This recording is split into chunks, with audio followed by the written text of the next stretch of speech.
इतने विशाल देश का एक भी शिक्षण संस्थान विश्व के 50 शीर्ष शिक्षण संस्थानों में नहीं है। ये मंथन करने का विषय है। लोकसभा और राज्यसभा मिलाकर कुल 92 सांसद सस्पेंड कर दिए गए हैं। तो सोचिए 14 प्लस 33 सांसद लोकसभा से और 45 राज्यसभा से, कुल मिलाकर 92 सांसद सस्पेंड कर दिए गए। ये सबसे बड़ी खबर है। कल इंडिया गठबंधन की बैठक होगी विपक्षी दलों की, जिसमें ज़्यादातर बहुजन नेता हैं। अगर इस गठबंधन में मायावती ओवैसी अगर आते हैं, चंद्रशेखर आते हैं, बेनीवाल आते हैं तो चार चांद लग जाएगा। और क्या ईवीएम सबसे बड़ा मुद्दा होगा? नमस्कार, मैं शंभू कुमार सिंह और आप देख रहे हैं नेशनल दस्तक। वो तमाम बड़ी खबरें जो आज सोशल मीडिया पर वायरल है। तो सबसे पहले राजनीति की बात करते हैं। संसद में जो कांग्रेस करती थी अब वही बीजेपी करने लगी है। सोचिए, ये दोनों लोग डेमोक्रेसी के दुश्मन हैं। पहले 60 सालों तक कांग्रेस ने इसी तरह से देश को चलाया, जो मन में आता था करते थे। और तब बीजेपी उनसे नहीं लड़ रही थी, तब दलित पिछड़े आदिवासी नेता ही उनसे लड़ रहे थे। जगजीवन बाबू से लेकर उन्होंने बायकॉट किया।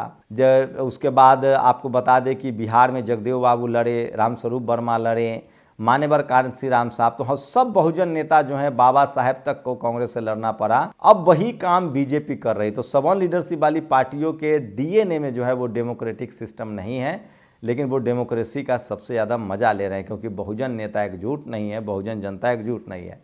तो खैर टोटल मिला जुलाकर जो है तमाम दलों के विपक्षी सांसदों को मिलाकर 92 लोगों को सस्पेंड कर दिया गया है। 19 मतलब कल जो है इंडिया गठबंधन की दिल्ली में बड़ी बैठक हो रही है। मैं फिर कह रहा हूँ, जितना बीजेपी कांग्रेस जितना बुरे वक्त में जाएगी, बहुजन दलों का उतना मौका मिलेगा। बीएसपी को भी गठबंधन में अगर नहीं लाया जाता है तब तक इस गठबंधन की सफलता का पूरा क्रेडिट नहीं मिल सकता है। इंडिया गठबंधन की कल बैठक में 27 राजनीतिक दल के नेता मौजूद रहेंगे। सभी राजनीतिक दल के प्रमुख नेता बैठक में शामिल होंगे। बैठक के लिए कोई पूर्व निर्धारित एजेंडा नहीं सर्कुलेट किया गया है, लेकिन सीट शेयरिंग, ज्वाइंट कैंपेन और कॉमन मिनिमम प्रोग्राम पर चर्चा होगी। सवाल वही है, फार्मूला वही अपनाना होगा। जैसे मुसलमानों को बीजेपी टिकट नहीं देती, आप सवर्णों को टिकट मत दीजिए, देखिए फिर क्या हो जाता है। 2024 के लिए चुनावी मुद्दा बनाइए, ईवीएम को मुद्दा बनाइए, और आप कोलेजियम सिस्टम खत्म करेंगे, ये मुद्दा बनाइए। ईवीएम हटाएंगे, ये मुद्दा बनाइए। जाति जनगणना को मुद्दा बनाइए। रिजर्वेशन बढ़ाएंगे, ये मुद्दा बनाइए। बैकलॉग भरेंगे, ये मुद्दा बनाइए। और साथ ही संपत्तियों का राष्ट्रीयकरण करेंगे। आप करके देखिए, ये है विपक्षी में दलों में अगर दम तो करें। मामला बरेली जंक्शन का, एक महिला टीटी एक यात्री से बदसलूकी कर रही, ये भी सोशल मीडिया पर सबसे ज़्यादा वायरल है। जो आज सोशल मीडिया पर सबसे ज़्यादा वायरल खबर हमें स्क्रीनशॉट दिखा रहे हैं। और अब तक 92 सस्पेंड, सबसे ज़्यादा सांसदों के सस्पेंशन की खबरें चल रही है। हरियाणा के पलवल में हिंदू संगठन के लोगों द्वारा मीट की दुकानें ज़बरदस्ती बंद कराने का आरोप। उनके मुताबिक ये दुकानें मंदिर के करीब है।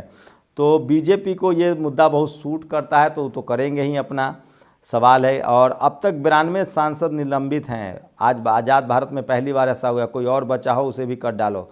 तो सूर्य प्रताप सिंह ने ये ट्वीट किया है। तो तमाम लोग जो हैं वो सवाल उठा रहे हैं बीजेपी पर। कांग्रेस भी दरअसल इस देश में इसी तरह से राजनीति करती थी। वही राज्यसभा से 11 34 निकले थे, और इससे पहले राज्यसभा से कुल 46 हो गए। अब लोग 34 और आप पहले 13। विपक्षी मुक्त सांसद और प्रतिरोध मुक्त सड़क जय हिंद। मनोज कुमार झा का यह ट्वीट। तो सवर्ण नेता थोड़ा दबे छुपे जुबान में ही बोलते हैं। दाऊद इब्राहिम मर गया या जिंदा है, आपको क्या लगता है? सोचिए, मीडिया चुनाव से पहले दाऊद इब्राहिम आ जाता है, और दाऊद इब्राहिम की आज तक भारतीय मीडिया कोई फ़ोटो भी नहीं ला पाई। ये पुराना फ़ोटो है जो अब तक चल रहा है सोशल मीडिया पर। इंडियन मीडिया जोकरों की टोली ने आज तक दाऊद इब्राहिम की एक फ़ोटो भी नहीं निकाल पाई, और उनके ढीले सूत्र पता लगा ले रहे हैं कि दाऊद को किसी अनजान व्यक्ति ने जहर दे दिया है। लखनऊ के पीजीआई जैसे बड़े अस्पताल में शॉर्ट सर्किट से एंडो सर्जरी की विभाग के F ब्लॉक के पहले तल पर ऑपरेशन थिएटर में आग लग गई। लापरवाही की पराकाष्ठा है। सोचिए, स्कूल अस्पताल आजकल खबरों से गायब है। अनुज सिंह विद्रोही हैं जो बस्ती जिले में हैं, और रोज़ सोशल मीडिया पर बहुजन समाज को जागरूक करने के लिए अपना जान जोखिम में डालकर काम करते हैं। बहुजनों की सत्ता तब तक नहीं आएगी जब तक हर घर से एक बहुजन समाज का जागरूक नागरिक नहीं निकलेगा। हम पूरी तरह एकजुट हैं और इस बार मोदी की सरकार को उखाड़ फेंकेंगे। लालू यादव की बड़ा बयान है। 19 तारीख से पहले उनका बयान सोशल मीडिया पर वायरल हो रहा है। और अगर आरएसएस मुख्यालय से लोकतंत्र चलाना है तो संसद बंद कर दीजिए, श्रीनिवास ने ट्वीट किया है। तो कांग्रेस को अब डेमोक्रेसी कम से कम समझ में आ रही होगी। 60 साल का तानाशाह। रेलवे की खबरें आज बहुत सोशल मीडिया पर। सोचिए किस तरह से ट्रेन में जो भीड़ का मसला है वो किस तरह से सोशल मीडिया पर वायरल हो रहा है। सिर्फ आम नागरिक नहीं, वोटर्स भी कब बदलेगा अपना सिस्टम। सोचिए रेलवे की क्या हालत हो गई है कि जो जनरल बोगी है, जो स्लीपर बोगी है, जो AC 3 टायर की बोगी है, उसमें बहुत भीड़ होती है।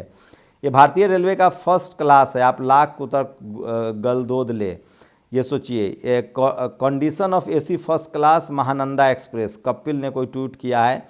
तो ट्रेनों में बहुत भीड़ हो रही है क्योंकि ट्रेनें लगातार कैंसिल हो रही है और वंदे भारत ही चलाया जा रहा है। वहीं TT बस सलूकी करने का भी सोशल मीडिया पर वायरल है, ये भी रेलवे के ही एक पार्ट का हिस्सा है। जैकी यादव ने लिखा है, कभी कभी सोचता हूँ वह सरकार कितनी अच्छी रही होगी जिसके खिलाफ निडर होकर क्रिकेटर, स्पोर्ट्समैन, एक्टर्स, बाबा, आम नागरिक, सरकारी नौकर, विपक्षी पार्टियां, विपक्षी नेता, मीडिया बोल लेती थी, अब नहीं बोल सकती है। तो जो काम चोरी छुपे कांग्रेस करती थी, बीजेपी डंके की चोट पर करे। लेकिन महामहिम राष्ट्रपति द्रौपदी मुर्मू ने एक बड़ा सवाल उठाया है जो हमने आपको दिखाया था। वो कह रहे हैं कि विश्व की प्राचीनतम ज्ञान परंपरा वाले इतने विशाल देश का एक भी शिक्षण संस्थान विश्व के 50 शीर्ष संस्थानों में नहीं है। सोचिए, जहाँ 17 यूनिवर्सिटियाँ हुआ करती थी सम्राट अशोक के समय, चंद्रगुप्त मौर्य के समय, जहाँ दुनिया भर से छात्र आते थे, नालंदा, तक्षशिला, विक्रमशिला। आज जब बहुजन समाज के लोग नहीं है, लक्ष्मण यादव को आप निकाल देंगे, इस देश के सारे वाइस चांसलर की जाति क्या है, प्रोफेसर्स की जाति क्या है। सोचिए, इसलिए मैं कह रहा हूँ कि कर्मकांड ने इस देश का बेड़ा गर्क कर दिया है, जातिवाद ने इस देश का बेड़ा गर्क कर दिया है, मनुवाद ने इस देश को पीछे धकेल दिया। और महामहिम राष्ट्रपति ने कहा है कि अच्छे फैकल्टी को आकर्षित करती है बल्कि देश के सम्मान में। सोचिए, उन्होंने कहा है कि 50 शिक्षण संस्थानों में नहीं, यह मंथन करने का विषय है। रैंकिंग की दौर में अच्छी शिक्षा से ज़्यादा महत्वपूर्ण नहीं है, लेकिन अच्छी रैंकिंग न केवल दुनिया भर के विद्यार्थियों के लिए। तो सोचिए किनका कॉलेज यूनिवर्सिटी पर कब्जा है और ये महामहिम राष्ट्रपति के बयान को कितना लोग संजीदा लेंगे। और दलितों के खिलाफ आतंक, भजनलाल शर्मा सरकार पर कलंक है। सोचिए, गंगापुर जिले में फिर से शेड्यूल कास्ट के साथ मारपीट हुई है। ये वीडियो हम आपको सोशल मीडिया पर नहीं दिखा सकते हैं क्योंकि कॉपीराइट का मसला होता है या कम्युनिटी गाइडलाइंस है, लेकिन दलितों पर लगातार जो अत्याचार हैं, हिंसा है, वो लगातार बढ़ रहा है और राजस्थान में भी, मध्य प्रदेश में भी हो रहा है। और सोचिए, आज भिखारी ठाकुर की जयंती है। कवि, गीतकार भिखारी ठाकुर, ये आज सोशल मीडिया पर सबसे ज़्यादा वायरल है और उनको नमन कीजिए। भिखारी ठाकुर जिन्होंने कला के जरिए जातिवाद, मनुवाद और ब्राह्मणवाद पर हमला किया। और मोदी सरकार के समर्थक कह रहे हैं इस महंगाई और बेरोजगारी के दौर में कांग्रेस जनता से डोनेशन ले रही है। कितने मासूम लोग हैं। सोचिए, जनता खुद कह रही है, बीजेपी समर्थक कह रहे हैं कि महंगाई बढ़ गई है। और आज सबसे ज़्यादा कांग्रेसी जो है वो छटपटा रहे हैं क्योंकि 60 साल में उन्होंने जिस तरह के CBI, इनकम टैक्स, ED का इस्तेमाल किया था। अखिलेश यादव ने कहा है बाकायदा कि कांग्रेस के समय भी ऐसे ही इस्तेमाल होता था, बस कांग्रेस जाति देखकर करती थी, मोदी जी पार्टी देखकर कर रहे हैं। जैसे साहू जी हैं ना, उनका पैसा ब्लैक मनी नहीं है, उनकी गिरफ्तारी हुई। कांग्रेस सांसद के यहाँ से पैसे मिले लेकिन किसी की गिरफ्तारी नहीं हुई। अगर ये भ्रष्टाचार है जैसा PM मोदी और उनकी पार्टी ने प्रचारित किया तो सवाल उठता है कि PM मोदी और उनकी सरकार ने एक भी आदमी को गिरफ्तार क्यों नहीं किया। साहू जी का अपना शराब का कारोबार है और इसलिए उनका वो पैसा है बुक में, और इस देश की मीडिया दलित, पिछड़े, आदिवासियों को बदनाम करती है। रणजी में खिलाने के नाम पर कई क्रिकेटरों से करोड़ों ठगे, अरेस्ट। सोचिए, ये मैं आरोपी का नाम बता देना चाहता हूँ तो जाके क्लियर रहेगा। सोचिए, तो ये सवाल है। सोशल मीडिया पर BCCI ऑफिशियल और खिलाड़ियों के साथ की फ़ोटो पोस्ट कर प्रभावित करता था। गाजियाबाद उत्तराखंड में चलता था क्रिकेट एकेडमी, वहाँ आने वाले क्रिकेटरों को जाल में फंसाता था। तो ये सबसे बड़ी खबर है। और रुपए लेने के साथ साथ खिलाड़ियों के यौन उत्पीड़न का भी आरोप, साथी है फरार। रणजी टीम और नेशनल लेवल की टीमों में खिलाने को लेकर, इसमें पूरा नाम नहीं है, डिटेल नहीं है। तो सोचिए किस तरह से यहाँ इस देश में भ्रष्टाचार की जड़ें कितनी गहरी है, आप कल्पना कर सकते हैं। और जम्मू कश्मीर सरकार मणिपुर जैसे हालात पैदा करने पर आमादा है, जहाँ पहाड़ी भाषी गौड़ ब्राह्मण को चुनावी आदिवासी बनाकर ST का दर्जा दिया जा रहा है, जिसका स्थानीय गुज्जर, बकरवाल जनजाति, आदिवासी के लोगों द्वारा विरोध किया जा रहा है। तो आरक्षण को लेकर जम्मू कश्मीर में भी इस तरह के हालात पैदा हो रहे हैं। और धर्म की राजनीति से कुछ तो नैतिकता आती होगी। सोचिए, लखनऊ भाजपा MLC उमेश द्विवेदी की गाड़ी चोरी की निकली। भाजपा के MLC उमेश द्विवेदी, उनकी गाड़ी चोरी की निकली। वर्कशॉप से गाड़ी लेकर भाग गए MLC के लोग। उमेश द्विवेदी की गाड़ी वर्कशॉप बनने गई थी। सोचिए, बीजेपी के MLC उमेश द्विवेदी जो हैं वो चोरी के गाड़ी चढ़ रहे थे। ये सबसे बड़ी खबर है जो इंडिया, रवीश कुमार ने इसको लेकर ट्वीट किया है। और सोशल मीडिया पर वायरल हो चुकी अमित शाह ने कहा है कि वो हिंदू राष्ट्र जैसा कुछ भी नहीं मानते हैं। इस देश में सबको अपने धर्म का अधिकार है और वो संविधान से देश चलाना चाहते हैं और देश चला रहे हैं। वहीं जो चिरकुट धीरेंद्र शास्त्री वो कहता है कि हम संविधान बदल देंगे। और भाजपा RSS अडानी मोदी की मनुवादी EVM सरकार के अंतर्गत सेंट्रल हैदराबाद यूनिवर्सिटी से बेहद दुर्भाग्यपूर्ण खबर आ रही है। जातिगत पूर्वाग्रह और उत्पीड़न शुरू हो गया है। रोहित वेमुला दोहराया गया। हैदराबाद विश्वविद्यालय में 5 दिनों में जातिगत पूर्वाग्रह से निशाने बनाए गए दलित कर्मचारियों की जान चली गई है और आरोपी फिर वही है आलोक पांडे, जो पहले भी इस तरह के मामले में आरोपी था। तो ये सबसे बड़ी खबर है जो आज सोशल मीडिया पर वायरल है। कल मैच है क्रिकेट स्पोर्ट्स, आपको बता दूं कल दूसरा वनडे होगा। सवाल है कि कल रिंकू सिंह को मौका मिलना चाहिए कि नहीं मिलना चाहिए। आप लोग प्रतिक्रिया जरूर दीजिए। कल फिर से दूसरा वनडे है, रिंकू सिंह को मौका मिलना चाहिए कि नहीं, सबसे बड़ा सवाल है। और फिलिस्तीन के बारे में कोई भी समझौता फिलिस्तीनी लोगों की इच्छा से होनी चाहिए। सऊदी अरब, चीन और ईरान की सहमति हो गई है इस बात पर।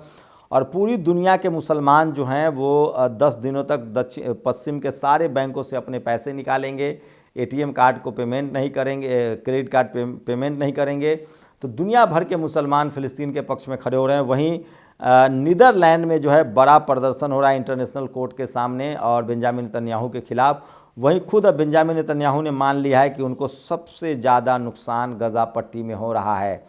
तो युद्ध अपने सवाब पर है और तमाम दुनिया भर के जो लोग हैं इस पर नज़र बनाए हुए हैं। और बहुजन समाज के लोग जो हैं वो लगातार फ़िलिस्तीन के साथ खड़े हैं। खुद भारत सरकार जो है वो भी फ़िलिस्तीन के साथ खड़ी है।